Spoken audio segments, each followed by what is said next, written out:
জিলহজ মাসের চাঁদ যে ব্যক্তি দেখবে সে যেন তার নখ এবং তার চুল এগুলো যেন আর না কাটে। চাঁদ দেখে ফেলেছেন, কুরবানি করা পর্যন্ত এখন চুল আর নখ যেন সে না কাটে। যদি না কাটেন তাহলে কি হবে?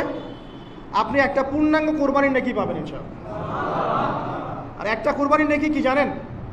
কুরবানির পশুর গায়ে যতগুলো লোমকূপ আছে ততগুলো নেকি আপনার আমলনামায় যুক্ত হবে ইনশাআল্লাহু আজ্জা ওয়া জাল্লা। এগুলো হাদিস। এখন আমরা প্র্যাকটিক্যাল কিছু কথায় আসি যে কিভাবে আমরা এই 10টা দিনকে কাজে লাগাতে পারি। আমি সবার আগে দোয়া করছি আল্লাহ পাক যেন আমাকে সবার আগে এর উপর আমল করার তৌফিক দান করেন, আমার পরিবারকে তৌফিক দান করেন এবং অতঃপর আপনাদের সবাইকে যেন আল্লাহ পাক এই তৌফিক দান করেন, আমিন। 1 নাম্বার, যদিও কাজটা খুব ডিফিকাল্ট এবং এই যুগে এই জেনারেশনের জন্য কাজটা অনেক বেশি ডিফিকাল্ট, অলমোস্ট ইম্পসিবলের মতো, সেটা হচ্ছে এশার নামাজের পরপর ঘুমিয়ে যাওয়া। তাই না ভাই? এই কাজটা এখন কোয়াইট ইম্পসিবল, এশার নামাজের পরপর ঘুমিয়ে যাওয়া। কিন্তু চেষ্টা করতে হবে, আল্লাহ তৌফিক দান করুক, 10টা-11টার মধ্যেই যেন আমরা ঘুমিয়ে পড়তে পারি। আল্লাহ তৌফিক দান করুন। সবার আগে যেন আমাকে তৌফিক দান করে। কোনো কোনো রাত এমনও কেটে যায় ফজরের নামাজ পড়তে হবে জন্য সারা রাত জেগে থাকতে হচ্ছে। আর আমাদের সময়ে বারাকা কমে গেছে, জানেন? আমাদের সময়ের মধ্যে বারাকা কমে গেছে, এটাও কিয়ামতের সাইন। নবী সাল্লাল্লাহু আলাইহি ওয়াসাল্লাম বলেছিলেন কিয়ামতের আগে আগে একটা বছর একটা মাসের মতো চলে যাবে, একটা মাস একটা সপ্তাহের মতো যাবে, একটা সপ্তাহ একটা দিনের মতো চলে যাবে, একটা দিন একটা ঘন্টার মতো চলে যাবে। তাই হচ্ছে না এখন? এই 7 দিন আগে আমরা জুমা পড়লাম, দেখেন 7 দিন। এই যে গত কয়দিন আগেই আপনি কুরবানির পশু জবাই করলেন, আবার কুরবানির ঈদ আপনার সামনে। সময় খুব দ্রুত চলে যাচ্ছে, আমরা বুঝতে পারছি না। এর কারণ হচ্ছে, একটা কারণ আমি ফাইন্ড আউট করেছি, এটা হচ্ছে আমরা এখন ফজরের সলাতটাকে জামায়াতে গুরুত্ব দিচ্ছি না এবং ফজরের নামাজের পর থেকে আমরা জেগে থাকছি না। অনেকেই, বেশিরভাগই যারা থাকছে আলহামদুলিল্লাহ। এই কারণে ওই যে বরকতময় সময়টা সকালে, এটা আমরা পাচ্ছি না। এই কারণে দিনটা আমাদের ছোট হয়ে আসছে, দিনে কাজগুলো আমরা শেষ করতে পারছি না, রাত জাগতে হচ্ছে। আর রাত জাগলে তো ফজরে ওঠা সম্ভব হচ্ছে না। সো এই সমস্যাটা হচ্ছে ফজর কেন্দ্রিক, ফজরটাকে গুরুত্ব দিতে হবে সবচেয়ে বেশি। আল্লাহ পাক আমাকে তৌফিক দেখ, আপনাদের সবাইকে তৌফিক দান করুন। এই 10টা দিন আমরা প্র্যাকটিস করবো ইনশাআল্লাহ। রমাদান মাসে আমরা যেমন প্র্যাকটিস করেছিলাম 1 মাস আল্লাহর আনুগত্যের, এই 10টা দিন উৎসবের উৎসাহ নিয়ে আমরা আবার প্র্যাকটিস করবো ইনশাআল্লাহু আজ্জা ওয়া জাল। আর এই বিষয়গুলো বেশি বেশি প্রচার করবেন অনলাইনে, কারণ আমাদের জাতিটা, আমি জানি না সৌভাগ্য না দুর্ভাগ্য, আমরা খুব ইস্যু পাগল জাতি। ইস্যু একটা ধরিয়ে দিবেন, এটা নিয়ে আসতে থাকবে, যে কোনো ইস্যু। নবী সাল্লাল্লাহু আলাইহি ওয়াসাল্লামকে অবমাননা করা হয়েছিল, এখন কয়জনের মনে আছে? মনে আছে কয়জনের? তারপরে ইস্যু চলে আসলো বন্যা, এখন কয়জনের মনে আছে যে বন্যা হয়েছিল? এখন আছে সেতু, এটা নিয়ে সবাই কথাবার্তা বলছে। এরপরে দেখবেন আরেকটা নতুন ইস্যু, সেতুর কথা মানুষ ভুলে যাবে। আমরা কেন জানি সাইকোলজিক্যালি এমন হয়ে গেছে যে ইস্যু একটা ধরিয়ে দিলেই 5 দিন 7 দিন 10 দিন কথা বলতে থাকি, আবার ইস্যুও শেষ, কথা বলাও শেষ, মানুষ ভুলে যায়। তো এই কারণে মনে করিয়ে দেওয়ার স্বার্থে জিলহজের 10 দিনের ফজিলত আমাদের সবাইকে মনে করিয়ে দেওয়া লাগবে, ঠিক আছে? অনলাইন অফলাইনে সবাই প্রচার করবেন। এই 10 দিন নেক আমলের জন্য একটা উৎসবের উপহার আল্লাহর পক্ষ থেকে। এই 10টা দিন যেন আমরা আল্লাহর পক্ষ থেকে এই উপহারকে কাজে লাগাই, বেশি বেশি নেক আমল করি, পরকালকে গুছিয়ে নেই। পারবো না ইনশাআল্লাহ? ইনশাআল্লাহ। প্রথম কাজ, আর্লি ঘুমিয়ে যাওয়ার চেষ্টা করা। 2 নাম্বার, ফজরের নামাজের মিনিমাম আধা ঘন্টা আগে ঘুম থেকে ওঠার চেষ্টা করা। ফজরের নামাজ কয়টা আপনাদের এখানে? 4:30টায়। 4টা বা 4:45টায় ওঠার চেষ্টা করতে হবে। আল্লাহ পাক তৌফিক দান করুন। ওযু ইস্তেনজা করার পরে মিনিমাম 2 থেকে 4 রাকাত নফল নামাজ পড়বে। মিনিমাম 2 থেকে 4 রাকাত নফল নামাজ পড়বে। আমরা জানি যে আমরা নবী সাল্লাল্লাহু আলাইহি ওয়াসাল্লামের মতো তাহাজ্জুদ পড়তে পারবো না। পারবেন? তার 2 রাকাত নামাজে তিনি প্রায় 4 পারা কোরআন তেলাওয়াত করেছেন। 2 রাকাত নামাজে 4 থেকে 4.5 পারা কোরআন তেলাওয়াত করেছেন। আমরা কি পারবো? আমরা পারবো না। মিনিমাম 2 রাকাত নামাজ বা 4 রাকাত নামাজ তো পড়তে পারি। এবং ওই সময়টা হচ্ছে দোয়া কবুলের সময়। আল্লাহ পাক প্রথম আসমানে নেমে আসেন। আল্লাহ পাক কীভাবে নেমে আসেন এটা আল্লাহ পাকের ব্যাপার, এটা নিয়ে আমাদের মাথা ব্যথা ঘামানোর দরকার নাই। আল্লাহ নেমে এসে আহ্বান করতে থাকেন, কারো কি কোনো চাওয়া আছে আমার কাছে? আমি সেই চাওয়া পূরণ করে দিব। কেউ কি অসুস্থ আছো? আমাকে ডাকলে আমি শেফা দিয়ে দিব। কেউ কি আমার কাছে ক্ষমা চাইবে? আমি ক্ষমা করে দিব। কেউ কি আমাকে ডাকবে? আমি তার ডাকে সাড়া দেব। এভাবে ফজর পর্যন্ত আল্লাহ পাক আহ্বান করতে থাকেন, কিন্তু আমরা আসলে ঘুমিয়ে থাকি। আল্লাহ পাক আমাদেরকে মাফ করে দিন এবং এই নেক সময়গুলোকে কাজে লাগানোর তৌফিক আল্লাহ পাক দান করুন, আমিন।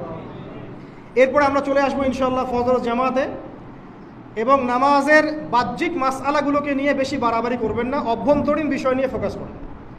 বাহ্যিক মাসআলা নিয়ে আমরা যথেষ্ট বাড়াবাড়ি করেছি। অভ্যন্তরীণ যে বিষয়টা আছে, নামাজের আধ্যাত্মিকত্ব, নামাজের রুহানিয়াত, নামাজের মাআরিফাত, আল্লাহকে পাওয়া, নামাজের আত্মশুদ্ধি, ইহসান, এটা নিয়ে বেশি ফোকাস করে। আমরা তর্ক করি হাত বাঁধা নিয়ে, তাই না? হাত বাঁধা নিয়ে, রফুল ইয়াদাই নিয়ে, আমিন নিয়ে, এগুলো নিয়ে আমরা তর্ক করি। কয়জন তর্ক করেছি যে নামাজে কতটুকু মনোযোগ থাকলো তাই নিয়ে? কোনটা বেশি ইম্পর্টেন্ট? নামাজ যদি মনোযোগই না থাকে, আমার হাত বাঁধা দিয়ে আল্লাহ পাক যা আসে নাকি? একটা বাহ্যিক আমল করেছি, আল্লাহ পাক নেকি দিবেন, ঠিক আছে ইনশাআল্লাহ। নামাজের ইহসানটা সবচেয়ে বেশি গুরুত্বপূর্ণ নয় কি?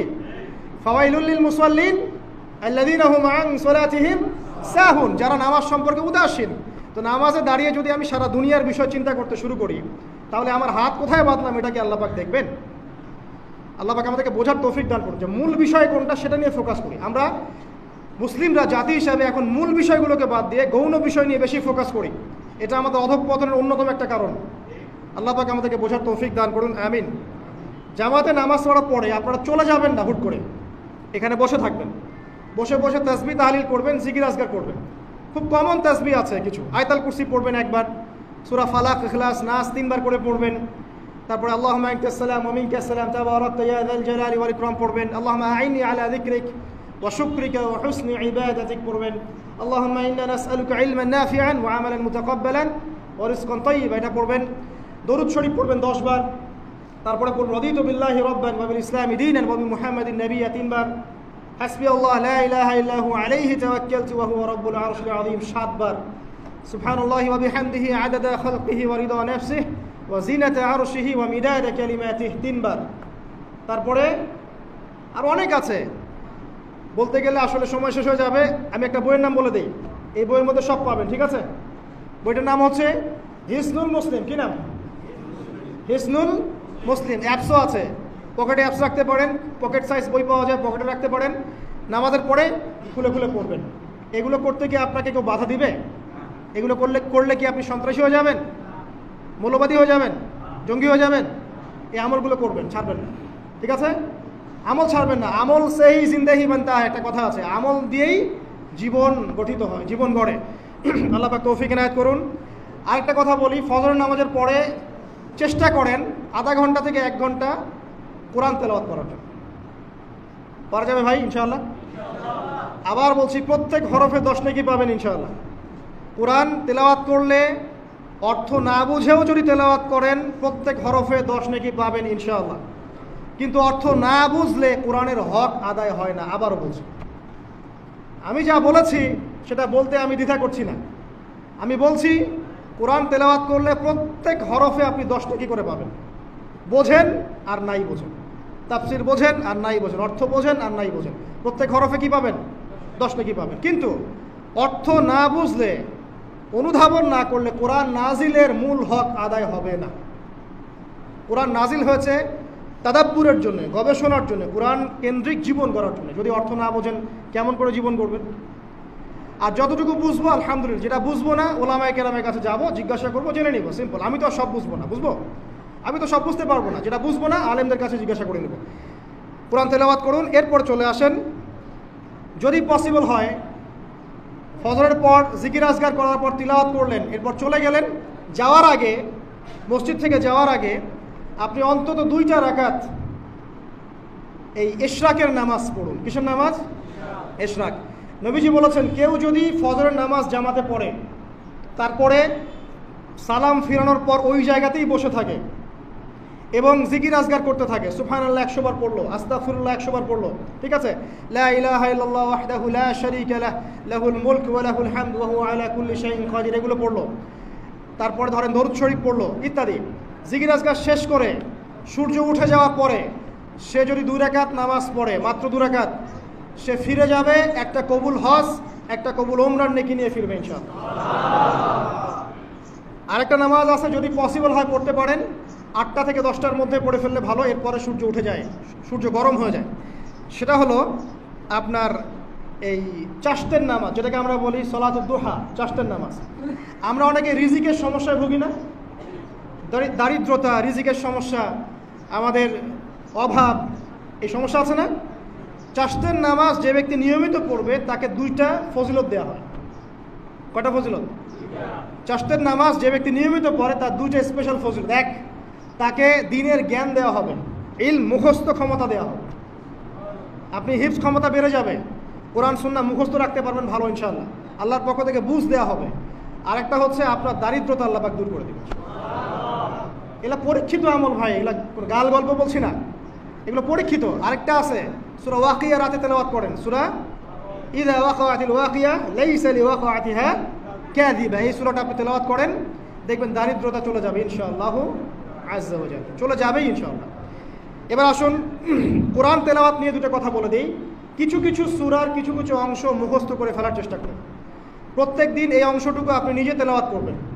ফর এক্সাম্পল, সূরা বাকারার প্রথম 5টা আয়াত, তারপরে আয়াতুল কুরসি 255 নম্বর আয়াত, সূরা বাকারার শেষের 3টে আয়াত, সূরাতুল আলে ইমরান শেষের 10 আয়াত, সূরা কাহফ প্রথম 10 শেষের 10, সূরা মুমিনুন শেষের 5-7টা আয়াত, সূরা তাওবার শেষ পৃষ্ঠা, সূরা আহজাবের শেষ পৃষ্ঠা, সূরা ফালাক, সূরা নাস, সূরা ইখলাস, সূরা কাফিরুন, সূরা জিন এর প্রথম 10টা-20টা আয়াত, এছাড়া আরও সূরা হাশর শেষের 5-7টা আয়াত। এগুলো মুখস্থ করে ফেলেন, প্রতিদিন এগুলো আপনি চর্চা করবেন, পারবেন ইনশাআল্লাহ। প্রত্যেক দিন যদি কোরআন তেলাওয়াত করেন একটা নেকি আছে, একটা ফজিলত স্পেশাল, সেটা হলো কোরআন কিয়ামতের মাঠে আপনার পক্ষে সুপারিশ করবে। আর কোরআন যার পক্ষে সুপারিশ করবে ইনশাআল্লাহ তাআলা সে জান্নাতে চলে যাবেই ইনশাআল্লাহ। আর কোরআন যার বিপক্ষে সুপারিশ করবে তার কি জান্নাতে যাওয়ার কোনো সুযোগ আছে ভাই? আল্লাহ বোঝার তৌফিক দেখ, আমিন। চাষতের পরে বাকি যে নামাজগুলো আছে, যোহর, আসর, মাগরিব, এশা, এগুলো আমরা জামায়াতে আদায় করার চেষ্টা করবো ইনশাআল্লাহ আযজা ওয়া জাল্লা। আল্লাহ পাক আমাদের সবাইকে তৌফিক দান করুন। আজকে জুমার নামাজে আমরা যেমন সবাই এসেছি, একইভাবে যেন আসর, মাগরিব, এশাতেও সবাই আসতে পারি, এই নিয়াত আমরা পাকাপোক্ত করি। যদি জামাত না পান, ঘুমিয়ে থাকেন বা ভুলে যান, যখনই ঘুম থেকে উঠবেন তখনই নামাজ, যখনই ঘুম থেকে উঠবেন তখনই নামাজ। যদি ভুলে যান, মনে হবে তখনই নামাজ। ঘুমিয়েছিলেন, ফজর হয়ে গেছে, 8টা বেজে গেছে, উঠবেন, আগে ফজরের নামাজ কাজা করবেন, তারপরে অন্য কিছু ছাড়ার কোনো অবকাশ নাই। মান তারাকা সালাতান মুতাআম্মিদান ফাকাদ কাফার, এটা হাদিসে নবীজি বলেছেন, যে ব্যক্তি নামাজ ইচ্ছাকৃতভাবে ইচ্ছা করে ছেড়ে দিল, ইচ্ছা হইলো পড়লাম, ইচ্ছা হইলো পড়লাম না, ফাকাদ কাফার, সে ব্যক্তি কুফরি করল। বাইনাল আবদি ওয়া বাইনাশ শিরকি ওয়াল কুফরি তারকুস সালাহ, একজন আল্লাহর বান্দা আর একজন মুমিন মুসলিম, এর মধ্যে পার্থক্যই হচ্ছে নামাজ। এমন হাদিস আছে যে প্রচণ্ড রকম জালেম ফেরাউনের মতো শাসক সম্পর্কে সাহাবীরা জিজ্ঞাসা করেছিলেন, যদি এরকম জুলুম হয় ইয়া রাসূলুল্লাহ, আমরা কি করব? আমরা কি প্রতিহত করব না? নবীজি বলেছেন, ইল্লা মা সাল্লাও, না, যতক্ষণ তারা সালাত আদায় করে ততক্ষণ তাদের বিরুদ্ধে যেও না। তার মানে নামাজ নাই, ইসলামের খাতায় নাম নাই। অতএব নামাজ কাজা হয়ে গেলেও কাজা করবেন, ভুলে গেলেও নামাজ আদায় করবেন। যদি জামাত না পান, বাসায় পড়বেন। যদি পসিবল হয় মসজিদে জামাত শেষ হয়ে গেছে, বাসায় জামাত করে পড়বেন। নামাজের কোনো মাফ আল্লাহ পাক তৌফিক দান করুন, আমিন। এরপরে আসেন, 2টা নামাজ আছে, এটা আমরা পড়ি না, বা অনেকে পড়ি, অনেকে অবহেলা করি, কিন্তু এটা বড় ফজিলত আছে, বলবো। বেলাল রাদিয়াল্লাহু আনহু নাম শুনেছেন? যখনই নবী সাল্লাল্লাহু আলাইহি ওয়াসাল্লাম জান্নাতে যেতেন, মানে জান্নাত আল্লাহ পাক তাকে দেখাতেন, তখনই তিনি তার বেলাল রাদিয়াল্লাহু আনহুর পায়ের শব্দ শুনতে পারতেন। বেলাল রাদিয়াল্লাহু আনহুর পায়ের শব্দ তিনি শুনতে পারতেন। আর একজন যোগ্য নেতা যিনি, তিনি তার অনুসারীর পায়ের শব্দও চিনেন। কথা বুঝতে পারছেন? আচ্ছা, গলার ভয়েসও চিনেন। তো বেলাল রাদিয়াল্লাহু আনহুকে তিনি জিজ্ঞাসা করলেন, হে বেলাল, তুমি কি এমন আমল করো যার ফলশ্রুতিতে তুমি জান্নাতে আমার সামনে সামনে হাঁটছো? সুবহানাল্লাহ। কোন বেলাল? যিনি একজন কৃতদাস ছিলেন, নিগ্র, কালো, দেখতে হয়তো আপনার আমার মতো সুন্দর না, তাই না? আফ্রিকান মানুষ, যাকে ওই যে রোদের মধ্যে শুয়ে পিটানো হয়েছিল, হয়নি? সেই বেলাল রাদিয়াল্লাহু আনহু, সুবহানাল্লাহ। তখন তিনি বলছেন, ইয়া রাসূলুল্লাহ, আমি তো এমন কোনো আমল করি না, আপনারা যা করেন তাই করি, তবে যখনই আমার অজু ছুটে যায়, অজু ভেঙে যায়, আমি তখনই অজু করি, আর সেই অজু দিয়ে আমি 2 রাকাত নামাজ পড়ি। এই নামাজটাকে কি বলে?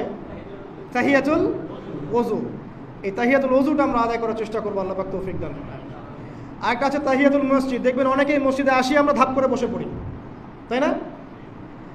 আসলে কিন্তু মসজিদে এসে 2 রাকাত নামাজ পড়ে বসা সুন্নাত। মসজিদে একটা হক আছে, মসজিদে আসলেন 2 রাকাত নামাজ পড়লেন, সংক্ষিপ্ত আকারে পড়লেন, পড়ে বসবেন, এটা করা উচিত। আল্লাহ পাক তৌফিক এনায়েত করুন, আমিন। এরপরে আসেন, এই 10 দিন কি করব আমরা? এগুলোর পাশাপাশি বেশি বেশি তাকবীর দিবেন। তাকবীর মানে আল্লাহু আকবার, আল্লাহু আকবার, লা ইলাহা ইল্লাল্লাহ, আল্লাহু আকবার, আল্লাহু আকবার, ওয়ালিল্লাহিল হামদ। সাহাবীদের মধ্যে আবু হুরায়রা রাদিয়াল্লাহু আনহু, আব্দুল্লাহ ইবনে আব্বাস, আব্দুল্লাহ বিন ওমর, এই বিখ্যাত সাহাবীরা যখন এই 10 দিনে উপস্থিত হতেন, তারা বাজারে গেলেও তারা বাজারে গিয়ে তাকবীর দিতেন জোরে জোরে। অন্য সবাই শুনে সবাই তাকবীর দিত, তাহলে সমস্বরে তাকবীর হতো। এই সুন্নাহটা চালু করা যেতে পারে। আল্লাহ পাক আমাদের সবাইকে তাকবীর দেওয়ার তৌফিক দান করুন, আমিন। এরপর এই 10 দিন আমরা বেশি বেশি যে কাজটা করার চেষ্টা করবো সেটা হলো তওবা। বেশি থেকে বেশি তওবা করার চেষ্টা করা উচিত। আর তওবা মানে শুধু আস্তাগফিরুল্লাহ ওয়া আতুবু ইলাইহি পড়া নয়। তওবার 2টো ভাগ আছে। কবিরা গুনার জন্য একরকম তওবা, আর সগীরা গুনাহ এমনি এমনি মাফ হয়ে যায়। সগীরা গুনার জন্য একটা সগীরা গুনাহ হয়েছে, আপনি একটা ভালো কাজ করলেন, আগের গুনাহ মাফ। একটা গুনাহ হয়েছে, আপনি ওযু করলেন, চোখের হাতের সব গুনাহ মাফ। একটা গুনাহ হয়েছে, আপনি সদকা করলেন, গুনাহ মাফ। মানে গুনাহ মাফের অনেক সুযোগ আছে, কিন্তু কবিরা গুনাহ মাফের শর্ত আছে। শর্ত কি? 1 নাম্বার, পাক্কা নিয়াত করা যায় আর কোনোদিন এই কাজটা করবো না ইনশাআল্লাহ। 2 নাম্বার, ইচ্ছা করে ওই পাপে আর লিপ্ত না হওয়া। এবং 3 নাম্বার, নিজে এই পাপের জন্য কান্নাকাটি করা, অনুতপ্ত থাকা, তাহলে ইনশাআল্লাহ মাফ হয়ে যাবে। আরেকটা শর্ত আছে, যদি পাপটা অন্য কারোর সাথে সম্পৃক্ত হয়, যেমন ধরেন কারো টাকা মেরে দিয়েছেন, টাকা শোধ করেন নাই, যেটা আমাদের সমাজের ট্রেডিশন হয়ে গেছে এখন। জমি মেরে দিয়েছেন, শোধ করছেন না, মান সম্মানের হানি করছেন, মিথ্যা অপবাদ দিচ্ছেন, হ্যাঁ, এক কথায় মানুষের সাথে সম্পৃক্ত হক, মানুষের ক্ষতি করেছেন আপনি, তখন কি করতে হবে? তখন ওই মানুষের কাছে গিয়ে ক্ষমা নিতে হবে। খুব ডিফিকাল্ট, এবং এটার জন্য একটা বড় মনের দরকার আছে, মনের স্বচ্ছতার দরকার আছে। ভাই, আমি তোমার টাকা ধার নিয়েছিলাম, দেই নাই, এই নাও টাকা, শোধ করে দিলাম। ভাই, আমি তোমাকে ভালো মন্দ বলেছিলাম, তোমার গীবত করেছি, আল্লাহ তোমাকে মাফ করে দেয়, তুমি আমাকে মাফ করে দাও। খুব ডিফিকাল্ট এগুলো করতে হলে বড় মন লাগবে। আর যদি এগুলো আমরা না করতে পারি তাহলে সমস্যা আছে। কিয়ামতের মাঠে আল্লাহ পাক ধরবেন, এবং যারা হকগ্রস্ত এদেরকে দাঁড় করাবেন। কিয়ামতের মাঠে নিজের নেকি তাকে দিয়ে ঋণ শোধ করতে হবে, অথবা তার গুনাহ নিজের আমল নামে নিয়ে ঋণ শোধ করতে হবে। কোনটা বেটার বলেন? দুনিয়াতে ছোট হওয়া না পরকালে ছোট হওয়া? তাই আমরা সবাই সবার কাছে মাফ চেয়ে নেই যে আল্লাহ পাক আমাদের সবাইকে মাফ করে দেখ। যদি আমি আপনাকে কষ্ট দিই, আপনি আমাকে মাফ করে দেন। যদি আপনি আমাকে কষ্ট দিয়ে থাকেন, আমি আপনাকে মাফ করে দিলাম। এই বিষয়ে চলে আসেন। আল্লাহ পাক তৌফিক দান করুন, আমিন। আর একটা তওবা করুন, আস্তাগফিরুল্লাহাল্লাযী লা ইলাহা ইল্লা হুয়াল হাইয়ুল কাইয়্যুম ওয়া আতুবু ইলাইহি। দিনে 70 বার বা 100 বার, দিনে 70 বার বা 100 বার। যদি না পড়েন, অ্যাটলিস্ট এতটুকু বলবেন, আস্তাগফিরুল্লাহ ওয়া আতুবু ইলাইহি, আস্তাগফিরুল্লাহ ওয়া আতুবু ইলাইহি, 70 বার বা 100 বার। এরপরে আসেন, এই 10 দিনের অন্যতম একটা আমল হতে পারে সওম রাখা। যদি পারি এই 10টা দিন সওম রাখবো, যারা পারছি না মিনিমাম 3টা 4টা 5টা অ্যাটলিস্ট রাখবো। আর যারা সেটাও পারছি না, কমপক্ষে আরাফার দিনের সিয়ামটা যেন মিস না যায়, ঠিক আছে?